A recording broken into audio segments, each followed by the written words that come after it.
evening, everyone, and welcome to Black Literature, Black History. This is Jason Williams, and tonight we're going to continue with the second part of Wallace Thurman's book, Infants of the Spring.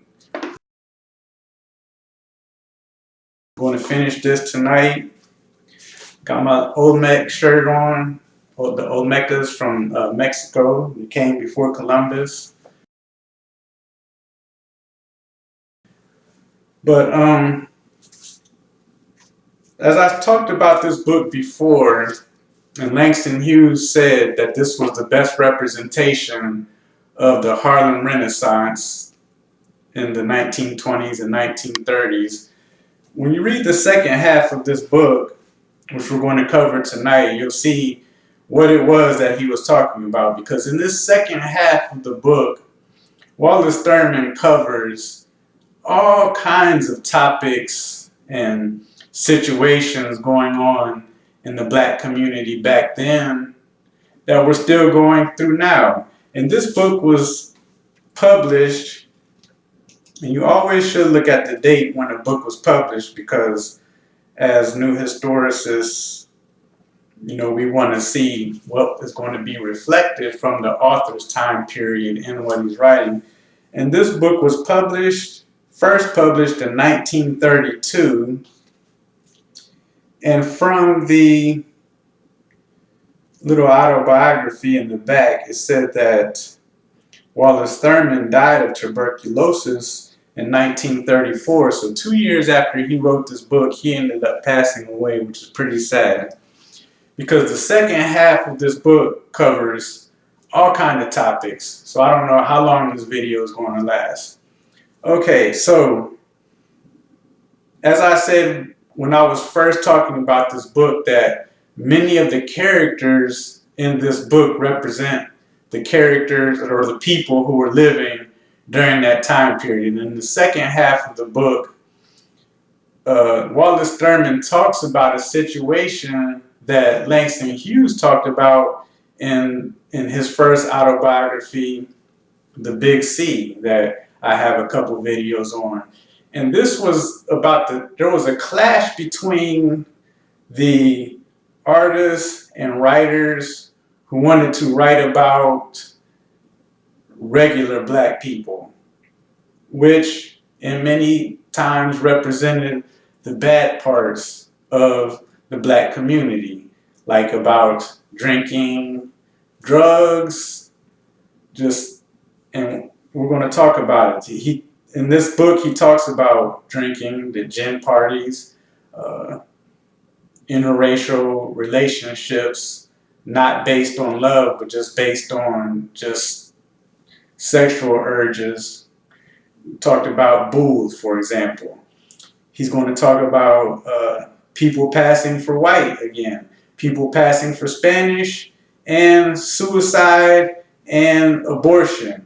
All of that happens in the second half. So to begin with, there was a Dr. Parks introduced in the second half of the book. Now, Dr. Parks was a representation of W.B. Du Bois and the bourgeois black people who did not agree with the niggerati. Now, in my previous video, I told you that the niggerati were the writers like Langston Hughes, Wallace Thurman, and Zora Neale Hurston.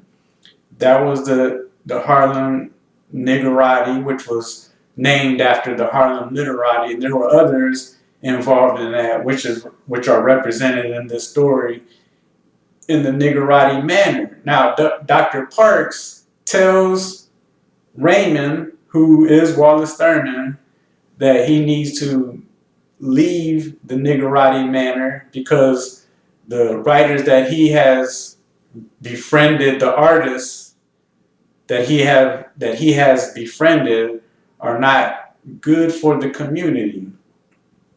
And then Dr. Parks arranges for a meeting with a whole bunch of up-and-coming writers, and I believe some of those writers included Nella Larson. and some other writers that we may be going over in the future. But until we cover those writers, I'm not really sure what each one of those writers represented. But he called for a meeting with all of these up and coming writers. He wanted Raymond to kind of lead the charge and kind of mentor these writers, which Raymond jumped at the chance to do. However, they had a discussion in a meeting between a whole bunch of writers, and in this camaraderie of writers, there were a lot of issues that came up because there were writers and artists who had many different points of view. They were all black, but they all had different points of view, and they were trying to have a meeting. Some believed that they should all come together and have some sort of movement.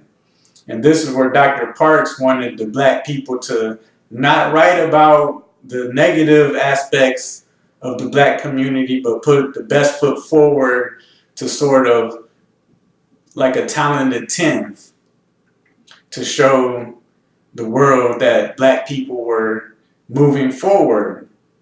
Raymond didn't agree with this, and of course, the person representing Zora Neale Hurston did not agree with this. Tony Cruz, who was Langston Hughes, was in this meeting. He didn't speak much, but it's funny that the description that he gives of Tony Cruz is always the same description that everyone who has ever met Langston Hughes gives the same description. But in this meeting, you had a clash. And a lot of times they say, like, the book that W.B. Du Bois wrote called The Souls of Black Folk was kind of a rebuttal, or not a rebuttal, but the opposite, and kind of a battle between Langston Hughes' book, which came later, The Ways of White Folks. They say that those two books kind of clash with each other, and because they did have two different schools of thought. Even though W.B. Du Bois published many of Langston Hughes' poems, and they supported him, because even though they may have had differences of opinions, they still stayed on code and supported each other. But, you know, in this book, since it's also a fictional book, like, there was some heated arguments. And in the end, Raymond and some of the others were like, well, the best thing for us to do is to all stay on code, but follow our own paths. You know, support each other, but, you know, if you want to be intellectual, you go on your intellectual path. If you want to write about the slums and the negative aspects of the black community, but keep it real, then you do that. There were some people in this meeting who were communists, and they wanted to spread communism throughout the United States as far as black people were concerned, because in this time period, the way that black people were living and their experiences over in Russia and in some communist areas were better experiences than what they were having in the U.S. So many people, and not only black people, supported communism, but many people in the 1930s supported communism, because that was when the economy fell and people were struggling, and capitalism wasn't keeping the country together. So this is a discussion. You should read this book, look at it, because it gives you a representation of some of the clashing of ideals in the black community. Now, one of the characters named Pelham in this book was accused of rape, which is relevant to today because that's a big topic in the news with the Me Too movement. But this has been going on for centuries. Pelham was charged with rape because he had sexual intercourse with a girl who was underage. However, she was she had had sex with many people. She was borderline like a prostitute.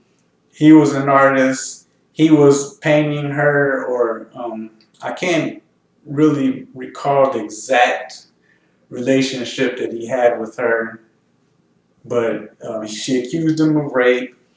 He went to court. He said he didn't do it, and then finally, after a while, he admitted to having intercourse with her.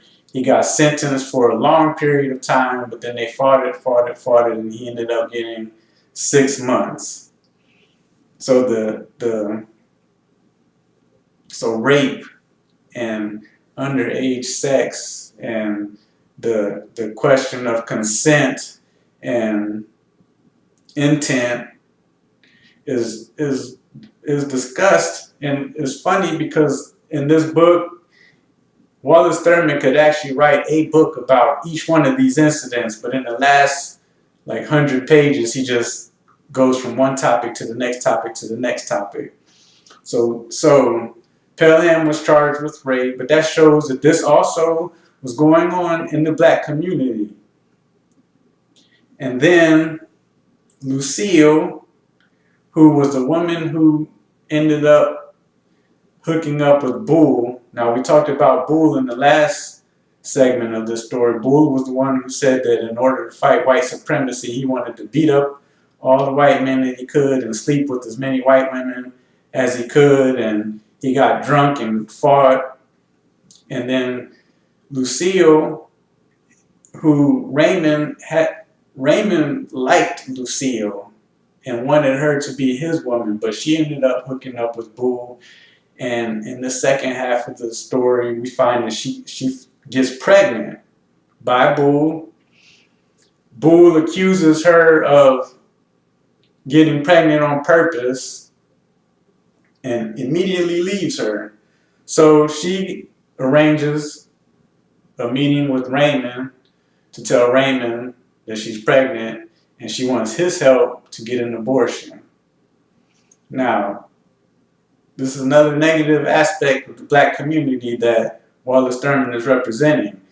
And in this discussion of abortion also comes the question about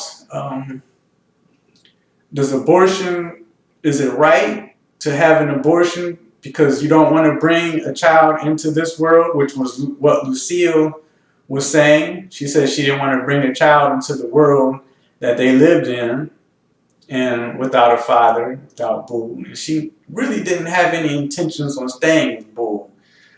But then the discussion comes up about, is abortion an answer to the race problem? And Raymond looks at abortion and people getting abortion as genocide, which is also part of the discussion in the black community today.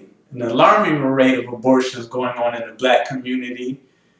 Millions and millions of abortions in the black community. Many people look at it as genocide, but then some other people look at it as like, if you can't support a child, which in the community, a lot of irresponsible sex and pregnancies come up where people aren't taking care of their children. So should that continue, or should they just have the babies rise in numbers and somehow the numbers can support the community, so when voting and things of that nature occur, the community can make changes? And there's a real lively debate. But this was also talked about way back in the 1930s. And we're still talking about it today, and we still don't have a solution. And then Eileen. Eileen, I believe we talked about her in the last segment when the police came to the house to ask for Pelham to arrest him. Stephen answered the door, and they knew that he was white because he's from Denmark. And then they asked, is she white? Which was Eileen, and he said yes, and they believed him. Now, in this section of the story, Eileen meets with Raymond, and she tells Raymond, well, I decided to pass for white. You know, for economic reasons. She wants to live a better life, so she just decides to pass for white, and she talks to him about how she's going to do it and a worry that she has. Now, when she passes for white, and when many black people pass for white, they are afraid that they're going to run into someone in their past who is black and is going to expose them.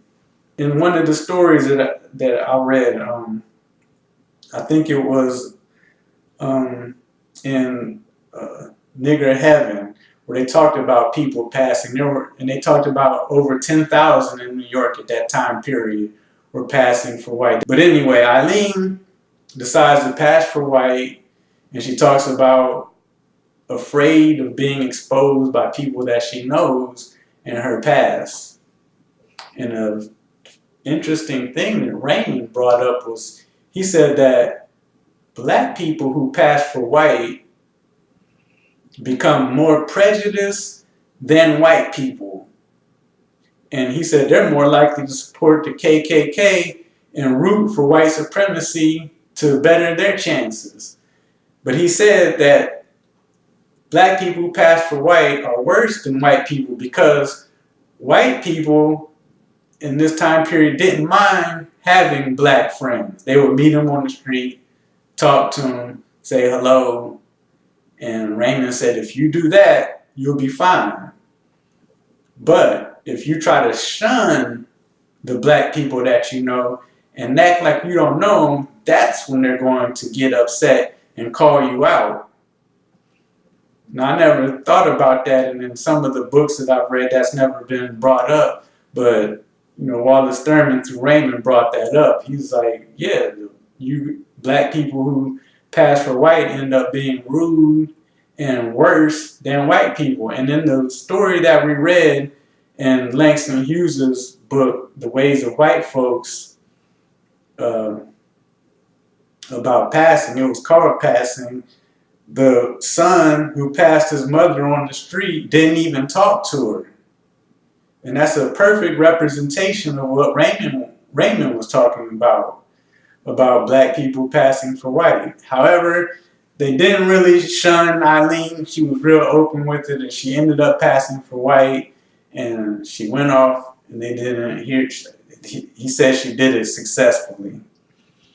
And then we got another passing, Paul. When Eileen was discussing her passing, Paul, he said, I'm going to stop being a nigger too. And then they said, well, what are you going to do? And he, you know, they were like, you can't pass for white. And he's like, I'm going to pass for, and he said Spanish. Now, in the United States, from what I've been reading, back then, Latinos, Mexicans, and other Latinos were getting treated better than black folks. Black people have always been the #1 enemy of white supremacy. We read in The Big C, Langston Hughes had a chapter where he was coming back to the U.S. from Mexico, and the white people were trying to decipher if he was black or if he was Mexican. And in the bus, when he was coming back or on the train, he said that Langston Hughes said a white person was staring at him, trying to figure out if he was black or if he was Mexican. And finally finally the white guy said, you're a Negro, aren't you? And he went running off to the other side of the train. And Langston Hughes, in his ways, he found that humorous. And then he also went to an ice cream stand. In the ice cream stand, they were trying to figure out if he was black or if he was Mexican. When they found out he was black, they didn't want to serve him. And in this book, Paul is saying, well, I can pass for Spanish. Now, they're on the East Coast here. Now, on the East Coast in Harlem, those aren't all Mexicans, those are Latinos. And Cubans in the past, the white Cubans, they were treated better than black people. Even in 1959, in the 1959 version of Imitation of Life, the person who played the white the white or the passing daughter, she had to be Cuban because there were sections in that movie that they would not permit a black woman to interact with white men in certain manners, so they got a Cuban who they allowed to do that. So this black and brown stuff that they talk about today, black people have always been the #1 enemy of white supremacy.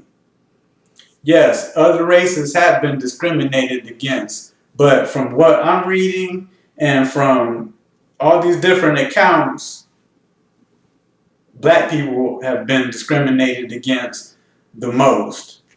And this is not just me just making this up or forming an opinion. You can read these books and you can see it. And Paul right here says, I'm going to pass for Spanish. Why would he say that if the Spanish or the Latinos were getting the same or worse treatment than black folks?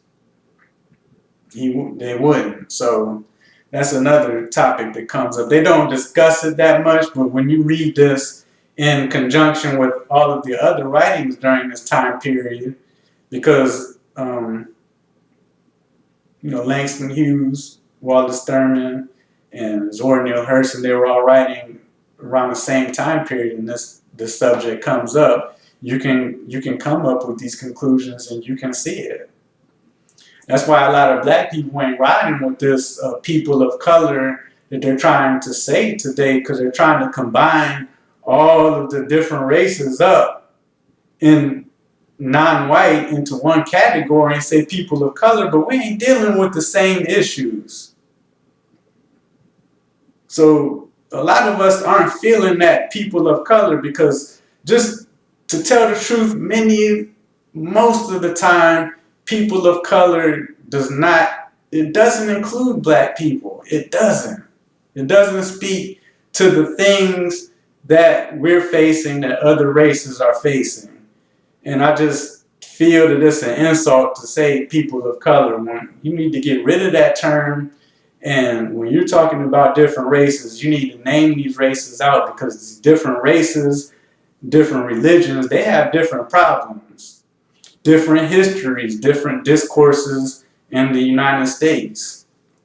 And they're always trying to lump things together, people of color, and then they try to lump even the civil rights stuff between like the LGBTQ community. Their civil rights movement is not the same thing as the civil rights movement that black people have. Different problems, different history, different discourse. So you can't lump it all together, because then you're starting to discount the importance of certain segments, and 9 times out of 10, the interests that black people have and have been fighting for since the 1930s, the 1920s, since slavery, are being dismissed because people are trying to act like these problems have been solved but keep coming up, but they haven't.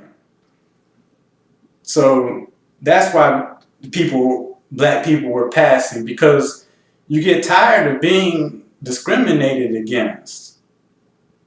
And I want to go and read the book Black Like Me and find the accounts of another white person who decided to pass as black for a while, and both of those guys ended up in insane institutions or mental facilities from their experiences, from their temporary experiences of being black. Both of them did. Both of these white men who wanted to live as black for a while, not like Rachel Dolezal, but these white men who did not believe,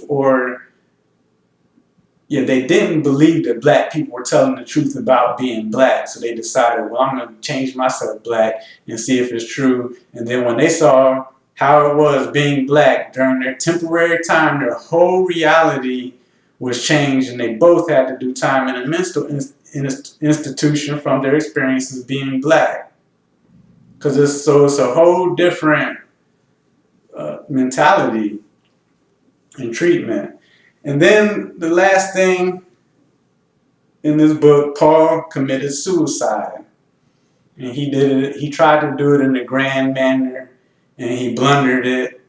But suicide is also an aspect of the black community. People start to fall apart. People get depressed, and then black people also commit suicide. And it's funny that at the end of the book, it's not funny like humorous, but it's funny that Wallace Thurman ended the book with the suicide, because this second half of the story, and where the appreciation comes in of this being a representation of the Harlem Renaissance, is because it shows the falling, the deterioration of that time period, and it ends in a death in the 1930s. And that's what happened to Niggerati Manor. All of these artists, at the beginning of the story, they had all these hopes, they had all these dreams, they had parties, they drank gin, and they kept trying this and trying that. None of them really had talent, and that was what Wallace Thurman, from the descriptions at Langston Hughes, he didn't appreciate a lot of their writings. In this book, he says that he believes that Toomer was the best writer during that time period.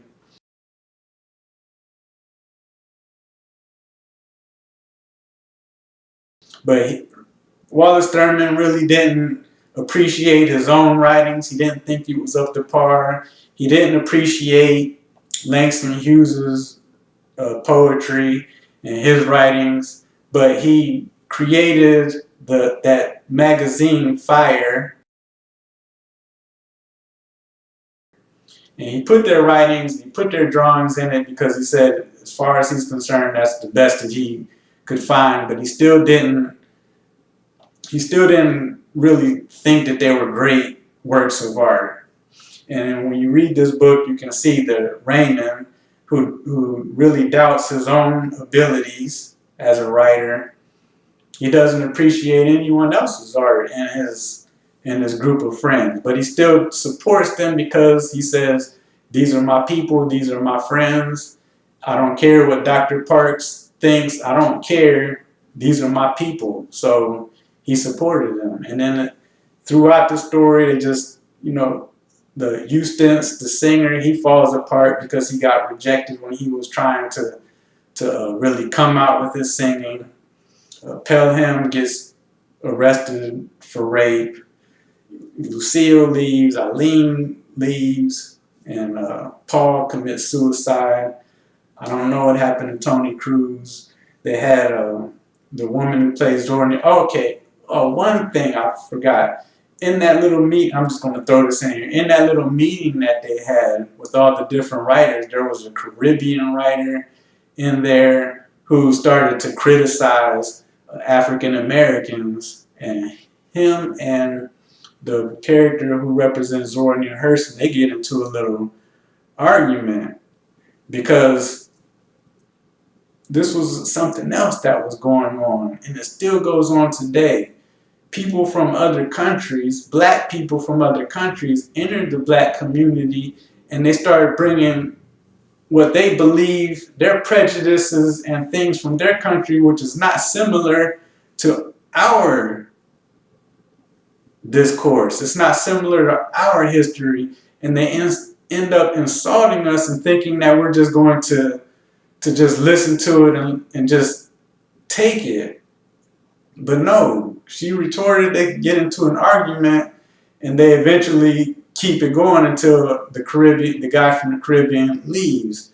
And this was something that happened in the kind of the discussion between Marcus Garvey and W.B. Du Bois. In one of the articles I read, W.B. Du Bois said that when Marcus Garvey was pushing his Back to Africa movement, he alienated a lot of the lighter-skinned black people, because he was bringing his discourse and his history of the mulattoes and the lighter-skinned black people from Jamaica, who sided, from what I've read, with the white and the upper class and discriminated against the black people in Jamaica real hard, and had some sort of power in Jamaica. And he was bringing that discourse and that history to his speeches and things into the U.S., and he was alienating a lot of light-skinned people because in the U.S., even though there was colorism and stuff in the black community,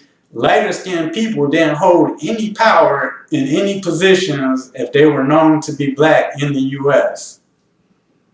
So there was like some discourse there, and in this book, when they had that discussion, the guy from the Caribbean was bringing the same type of criticisms, and the one who plays Zora Neale Hurston and some other ones, they weren't trying to hear it. You know, so people need to understand that when you go to a different country, you need to understand that your experiences in your country aren't the same as others, and you need to understand what it is that you're talking about when you're talking to other people, because a lot of times what you're referencing, what you're asking is not registering in their brain the same as, for example, like if you go to the Dominican Republic, I lived in the Dominican Republic, and you ask somebody there, are you black? And they say no, you have to understand, you don't know what they think black is compared to what you think black is. And then if you sit down and talk to them about it, you know, a lot of times they're talking like purely about skin color for one. And then in the Dominican Republic, there's different shades of black, and they have different words for black. So if you ask somebody, my color, are you black? They're going to say no. But then if you sit there and talk to them about it, and then they'll get into race and do you have African background and stuff, then they're going to say, well, of course. And then they're looking at you kind of funny, like, of course, like I have some black in me. Like, it's a dumb question to them because they don't have the same history there as they have in the U.S. And I talked to a guy from Panama at Morehouse, and he said that when people ask him if he's black, sometimes he says, no, I'm Panamanian, because he grew up in the U.S.